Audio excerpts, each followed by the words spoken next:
rekomenda sa inyong ilaw para sa mountain bike. Napakaganda. 118 lang po. Nabili ko po ito sa TikTok. At meron siya po siyang kasing tatlong mode. Ito yung tinatawag na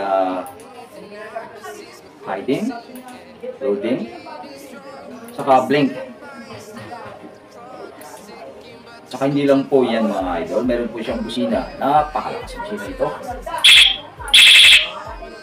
Sa lagang 118 lang po. May magandang ilaw na po kayo. Lalo na po sa gabi.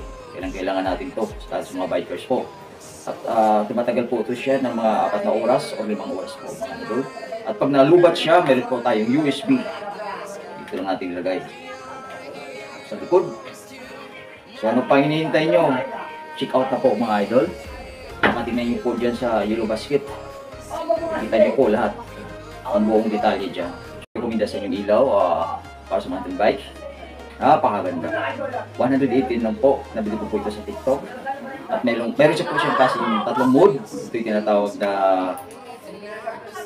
hiding, loading, saka blink. Saka hindi lang po yan mga idol. Meron po siyang busina. Napakalakas ang busina ito. Sa lagang 118 lang po. May magandang ilaw na po kayo. Lalo na po sa gabi. Kailangan natin to sa mga bikers po. At tumatagal po ito siya ng mga 4 na oras o 5 oras po.